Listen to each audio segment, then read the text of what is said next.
Hello, friends. Very good morning. Happy Saturday to all of you. UPSC prepare అవుతున్నా, bank exams prepare అవుతున్నా, SSC exams prepare అవుతున్నా, మీరు ఏ exams prepare అవుతున్నప్పటికీ మీ exam ప్రిపరేషన్లో strategy పరంగా కానీ మీకు ఏమైనా అనుమానాలున్నా, భయాలున్నా, నివృత్తి చేసుకోవాలన్నా సరే నాతో మీరు లైవ్లో ఇంటరాక్ట్ అవ్వచ్చు. ప్రతిరోజు కూడా సాయంత్రం 5:30 జూమ్లో అవుతుంది.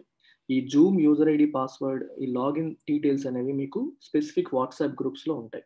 మా యూపీఎస్సీకి separate WhatsApp group, bank and ఎస్ఎస్సికి సెపరేట్ వాట్సాప్ గ్రూప్స్ ఉన్నాయి. ఈ వాట్సాప్ గ్రూప్స్ యొక్క లింక్స్ అనేవి ఎడిటోరియల్ వీడియో కామెంట్ సెక్షన్లో నేను పిన్ చేశాను. సో అక్కడ మీరు యూపీఎస్సీ ఆస్పిరెంట్ అయితే యూపీఎస్సీ పైన క్లిక్ చేయండి, బ్యాంకర్ ఎస్ఎస్సీ ఆస్పిరెంట్ అయితే బ్యాంకర్ ఎస్ఎస్సీ వాట్సాప్ గ్రూప్ పైన క్లిక్ చేయండి. ఆ గ్రూప్లో జాయిన్ అవ్వండి. ప్రతిరోజు సాయంత్రం 5:30కి నేను గ్రూప్లో లింక్ పెడతాను. అది క్లిక్ చేసి మీరు నాతో లైవ్ ఇంటరాక్ట్ అవ్వచ్చు. మీకు ఏమైనా డౌట్స్ ఉంటే క్లియర్ చేసుకోవచ్చు. ఒకవేళ ఎల్టీఎక్స్ క్లాసెస్లో మీరు జాయిన్ అవ్వాలి అనుకున్నా సరే, కోర్సెస్ సంబంధించి ఏమైనా డౌట్స్ ఉన్నా సరే ఈ సెషన్లో మీరు నన్ను అడిగి తెలుసుకోవచ్చు. నేను డైరెక్ట్గా మీతో ఇంటరాక్ట్ అవుతాను. అలాగే కోర్సెస్ పరంగా తీసుకుంటే something that is very important right now, current affairs. ఎందుకంటే కరెంట్ అఫైర్స్ ఫీజ్ పెరిగిపోతుంది 8th డిసెంబర్ నుంచి. ఇవాళ, రేపు, ఎల్లుండి 3 days మాత్రమే 6,000కి ఉంటుంది. 8th డిసెంబర్ నుంచి ఇట్ విల్ బికమ్ 8,000 రూపీస్. 8,000 అయిపోతుంది. So people who are interested you can join this course today itself. Classes ఎలా ఉంటాయనేసరికి మీరు ఒకసారి హిందూ ఎనాలిసిస్ అని సాయిరామ్ సార్ చేసే వీడియో కూడా ఇదే ఛానల్ అప్లోడ్ అవుతుంది. ఒకసారి వాచ్ చేయండి. యూపీఎస్సీ ఆస్పిరెంట్స్ ఎస్పెషల్లీ వాచ్ చేయండి. You will be spell bound. చాలా డీటెయిల్డ్గా ఎక్స్ప్లెనేషన్ అనేది ఉంటుంది. ప్రతి ఒక్క ఇంపార్టెంట్ ఆర్టికల్ కూడా కవర్ చేస్తారు. దాంతోపాటు ఎడిషనల్గా మీకు లైవ్ క్లాస్లో ఎంసీక్యూస్ ఎక్స్ప్లెనేషన్ ఉంటుంది. ప్రతిరోజు సార్ హ్యాండ్ రిటన్ పీడిఎఫ్ ఇస్తారు. ఆ రోజు డైలీ కరెంట్ అఫైర్స్ అన్ని కూడా మీకు అందరూ చదువుకోవచ్చు. అది కాక ఎడిటోరియల్స్, నేను ఎడిటోరియల్స్ లైన్ బై లైన్ చేస్తాను, ఏదో ఒకటి చేస్తాను. సార్ ఇంపార్టెంట్ ఆర్టికల్స్ అన్నీ కూడా మీకు ఎక్స్ప్లెయిన్ చేస్తారు. దాని వీడియో కూడా మీకు యాప్లో వస్తుంది. సో ఇవి additional benefits. Every Sunday mains answer writing session కూడా ఉంటుంది. అండ్ ఏమైనా డీటెయిల్స్, డౌట్స్ ఉంటే ఈ నెంబర్కి మీరు కాల్ చేయొచ్చు. 9241262391 నెంబర్కి కాల్ చేసి జాయిన్ కావచ్చు. యూపీఎస్సీ ఇన్ఫినిటీకి 15th డిసెంబర్ వరకు ఒక కొత్త ఆఫర్ నడుస్తుంది. సో మీరు ఒకేసారి పే చేసేటైతే 40,000 ఫీజు, 5 ఇన్స్టాల్మెంట్స్ అయితే 5 into 9,000, 10 ఇన్స్టాల్మెంట్స్ అయితే 10 into 5,000 ఇలా కట్టి మీరు జాయిన్ అవ్వచ్చు. యూపీఎస్సీ ఇన్ఫినిటీ మీ అందరికీ తెలిసిందే, లైఫ్ టైం వ్యాలిడిటీ కోర్స్. దీంట్లో ప్రిలిమ్స్, మెయిన్స్, ఇంటర్వ్యూ అన్ని కవర్ అవుతాయి. దీంతో పాటు కాంప్లిమెంటరీగా గ్రూప్ 1 ప్రిపరేషన్ కూడా ఫ్రీ ఆఫ్ కాస్ట్ వస్తుంది. ఎస్ఎస్సి, సిజిఎల్, బ్యాంక్, రైల్వే ఈ కోర్సెస్ అన్ని కూడా ఫ్రీ ఆఫ్ కాస్ట్ ఇందులో యాడ్ చేసేసాం. యూపీఎస్సీ ఇన్ఫినిటీతో పాటు పబ్లిక్ అడ్మినిస్ట్రేషన్ లేదా ఆంథ్రపాలజీ కూడా తీసుకోవాలి అనుకునే వాళ్ళు, ఏదో ఒకటి రెండిట్లో ఒక ఆప్షనల్ ప్లస్ యూపీఎస్సీ ఇన్ఫినిటీ తీసుకునే వాళ్ళకి again 3 options. Up front payment అయితే 55, 5 ఇన్స్టాల్మెంట్స్ అయితే 60, 10 ఇన్స్టాల్మెంట్స్ అయితే 70.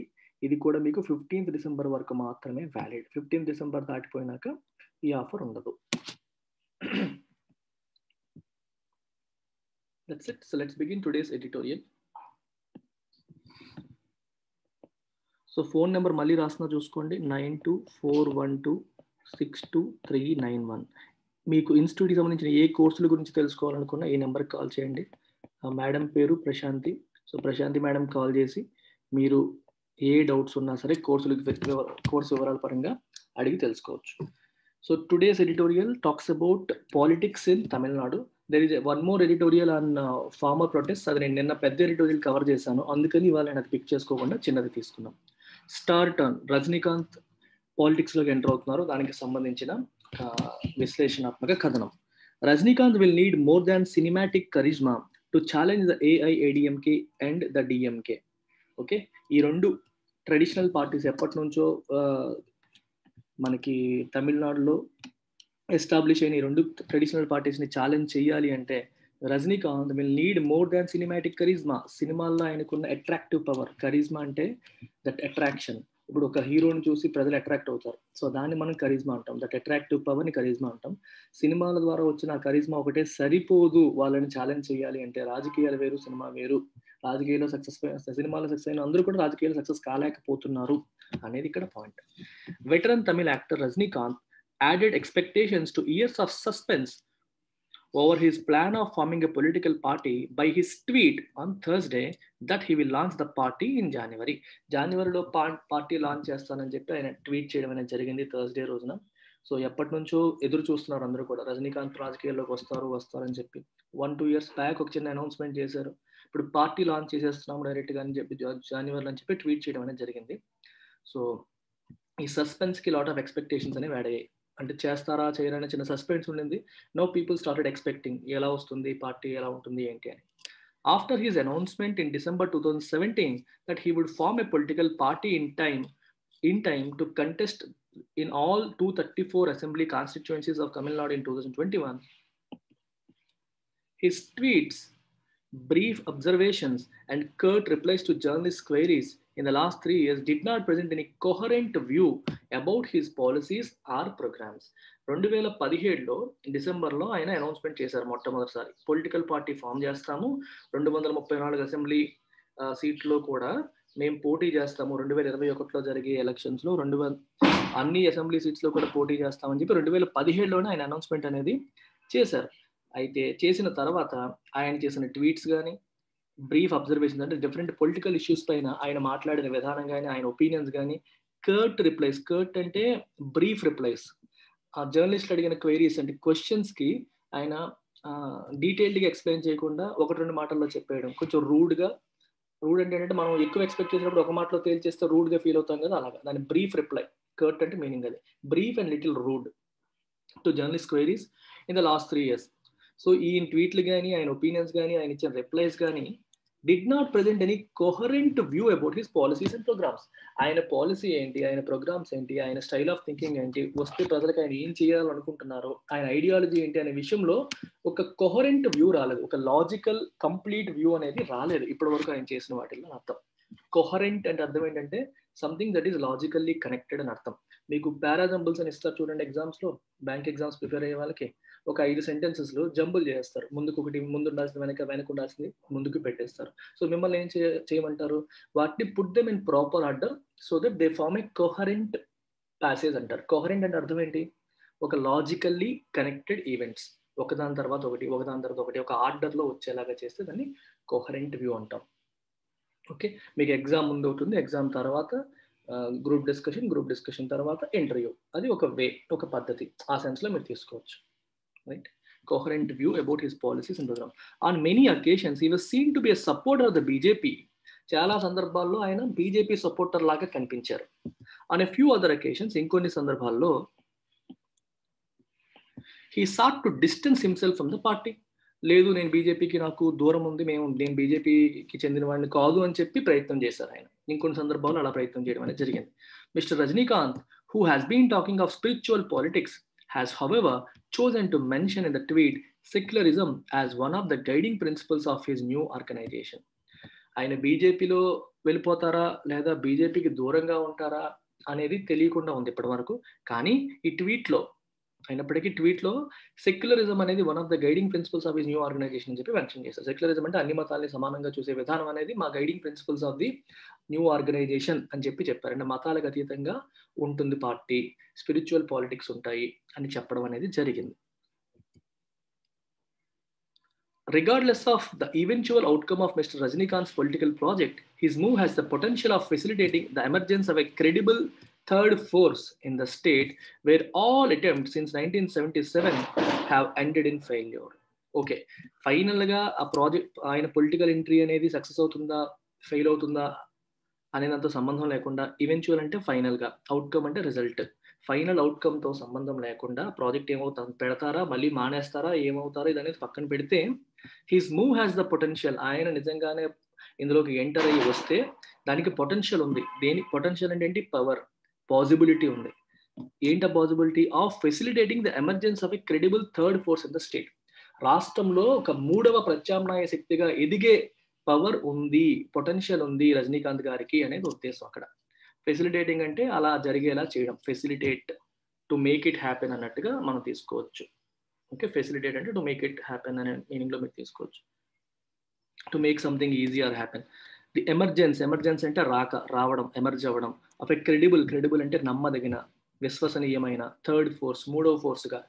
డిఎంకే ఉంది, ఏఐఏడిఎంకే ఉంది, ఆ రెండు కాకుండా 3వ ఫోర్స్గా ఒక ఎదిగే అవకాశం, ఒక ఛాన్స్ రజనీకాంత్ గారు వస్తే ఆ అవకాశం ఉంటుంది అని చెప్పారు. But where all attempts since 1977 have ended in failure.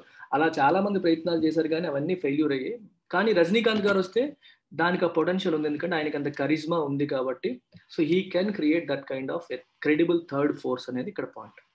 at a time when the composition of the coalitions headed by the two big parties, DMK and ADMK, is considered a settled matter, Mr. Rajnikant's entry might now provide greater room for smaller parties to negotiate into an alliance. Okay, at a time when the composition of coalitions అంటే ఏంటి, కూటములు, headed by the two big parties, DMK కూటములు ఎవరు ఉంటారు, AIADMK కూటములు ఎవరు ఉంటారు అనేది already kind of settled, clear అయిపోయింది ఎవరి కూటములు ఎవరెవరు ఉంటారని. ఇప్పుడు Rajinikanth entry might now provide greater room for smaller parties. ఈ రెండింటికి చెందని పార్టీస్ కొన్ని ఉంటాయి, చిన్న చిన్న పార్టీస్. సో వాళ్ళు ప్రాబబ్లీ రజనీకాంత్ గారితో కలిసే అవకాశం ఉంటుంది, to negotiate into an alliance. Negotiate అంటే డిస్కస్ చేసి కైండ్ ఆఫ్ బేరం ఆడడం అంటాం కదా, అలాగనమాట. మేము మీతో మాకు ఇన్ని సీట్లు ఇవ్వండి, మీరు అన్ని సీట్లు ఇవ్వండి, ఇలా డిస్కస్ చేసుకోవడానికి మనం నెగోషియేషన్ అంటాం. Without doubt, there exists a vote share of 10% to 15%, which can be called independent of the influence of the two principal players, going by the rate of votes secured by non-AIDMK and non-DMK formations in the last 4 decades. గత 4 దశాబ్దాల్లో మనం ఒకసారి observe చేస్తే, without any doubts, ఎటువంటి అనుమానం లేకుండా, there exist vote share of 10 to 15. ఈ 10 to 15% vote share ఏదైతే ఉందో అది that is independent of the influence of the two principal players. వీళ్ళిద్దరికే వేస్తారు అని పెట్టుకోరు వాళ్ళు. సో మూడో వాళ్ళు ఎవరున్నా సరే వేస్తారు, అంటే ఓన్లీ డిఎంకేకి వేయాలి, లేకపోతే ఏఐఏడిఎంకే వేయాలి అని చెప్పి కొంతమంది ఉంటారు. మన ఏపీలో తీసుకుంటే ఇంతకు ముందు అంతా కూడా కాంగ్రెస్ లేదా తెలుగుదేశం, చాలా తక్కువ మంది కమ్యూనిస్ట్ పార్టీలకి వాటికి వేసేవాళ్ళు. ఇప్పుడు ఈక్వేషన్స్ మారిపోయాయి అనుకోండి. నేను పూర్వం టైం ఒక 10-15 years బ్యాక్ చెప్తున్నాను. ఇప్పుడు వైఎస్ఆర్సీపీ, టీడీపీ ఈ రకంగా వస్తుంది. అయితే ఇప్పుడు తమిళనాడులో కూడా అంతే, వేస్తే డిఎంకేకి లేకపోతే అన్నా డిఎంకేకి. ఇది కాకుండా ఒక 10 to 15% ఓట్ షేర్ అనేది ఎప్పుడు కూడా ఈ రెండు పార్టీలు కాకుండా బయట వాళ్ళకి వెళ్తుంది. మన 4 దశాబ్దాలు, గత 40 సంవత్సరాల డేటా మనం చూస్తే అది తెలుస్తుంది. ఈ 10 to 15% షేర్ని ఈయన పొందే అవకాశాలు ఉంటాయి అంటున్నారు ఇక్కడ. So which can be called independent of the influence of the two principal players going by the data of vote secured by these two things. ఇది ఉంది, ఈయనకు వస్తుందని కాదు, అంత ఓట్ షేర్ ఉంది అని చెప్తున్నారు.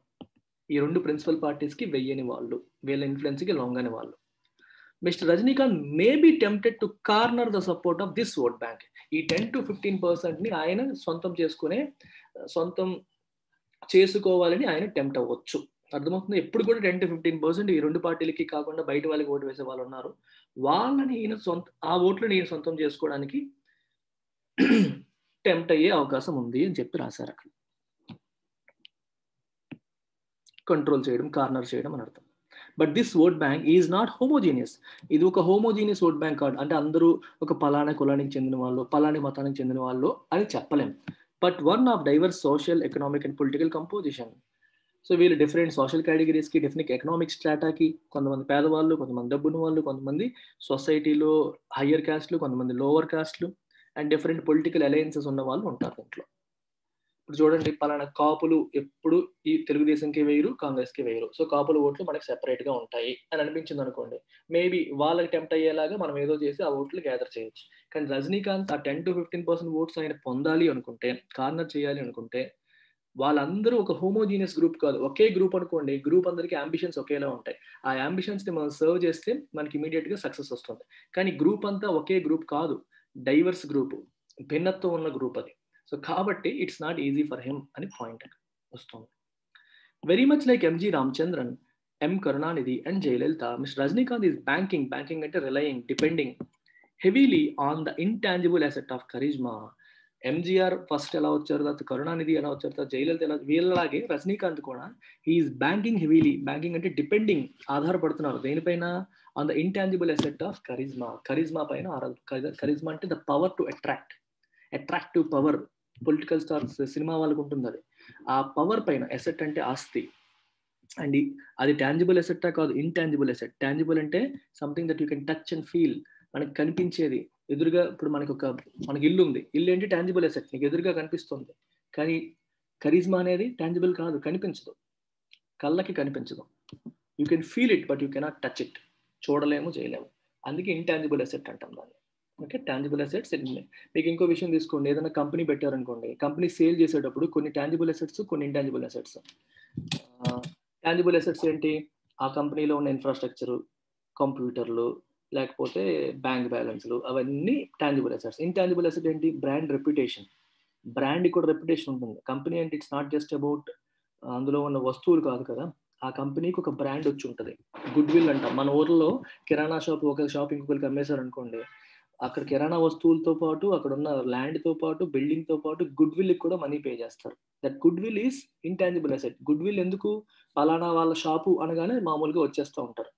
అది over a period of time build అవుతుంది. అది మనకు కనిపించదు ఫిజికల్గా, కానీ that is also an asset. That is an intangible asset. అలాగే రజనీకాంత్, ఇప్పుడు రజనీకాంత్ గారు ఒక పార్టీ పెట్టచ్చు, ఇంకొక ఎక్స్వైజెడ్ ఇంకో పార్టీ పెట్టచ్చు. Same philosophy, same logic, same ideology, వాళ్ళ మేనిఫెస్టో వీళ్ళ మేనిఫెస్టో అన్నీ సేమ్ ఉండొచ్చు. కానీ ఆ ఇంకో పార్టీకి లేనిది రజనీకాంత్కి ఉన్నదేంటి? That intangible asset of charisma, that power to attract. అది అందరికీ ఉండదు. అలాగనమాట. Even some of his poorly made films have made money because of a huge fan following. బాగా అంత మంచిగా చేయని సినిమాలు కూడా రజనీకాంత్ సినిమాలు చాలా డబ్బుల్ని కలెక్ట్ చేసాయి. ఎందువల్ల? ఆయనకి హ్యూజ్ ఫ్యాన్ ఫాలోయింగ్ ఉండడం వల్ల. But this is no guarantor of success in elections in Tamil Nadu.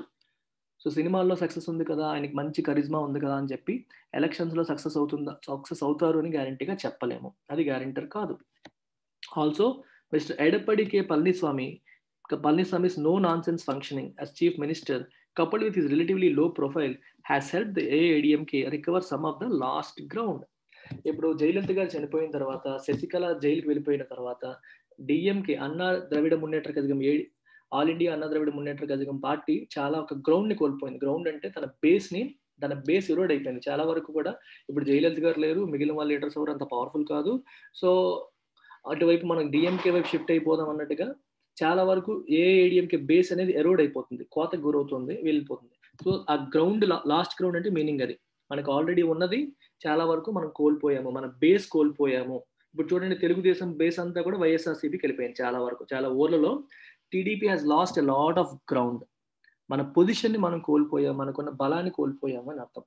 అలా కోల్పోయిన దాన్ని కొంత రికవర్ చేయగలిగింది. ఏంటి రికవర్ చేయగలిగింది ఈ గవర్నమెంట్? ఎలా చేయగలిగింది? Because of Palaniswami's no nonsense functioning. అయినా ఆయన ప్రభుత్వం పరిపాలించే విధానం అనేది హడావిడి లేకుండా, నాన్సెన్స్ లేకుండా మంచిగా చేసుకుంటూ వెళ్ళిపోతున్నాడు. కపుల్డ్ విత్ హిస్ రిలేటివ్లీ లో ప్రొఫైల్. హడావిడి తక్కువ, పని చేసుకుంటూ వెళ్ళిపోతాడు. లో ప్రొఫైల్ అనమాట. హై ప్రొఫైల్ అంటే ఇంకా విపరీతంగా ఎక్కడ చూసినా వాళ్ళే కనిపించేటట్టుగా ఉండేది. అలా కాకుండా సైలెంట్గా, కనిపించకుండా తన పని తను చేసుకుంటూ వెళ్ళిపోవడం అని మన కీపింగ్ ఏ లో ప్రొఫైల్ అంటారు. చాలాసార్లు సినిమా వాళ్ళు చూడండి, బయటకు వచ్చేటప్పుడు ఎవరికి తెలియకుండా సైలెంట్గా, అందరి దృష్టిలో పడకుండా వెళ్ళిపోతారు. కొంతమంది అందరికీ కనిపిస్తుంటారు, మధ్యలో ఫోటోగ్రాఫర్లకి పోజులు ఇస్తూ ఉంటారు.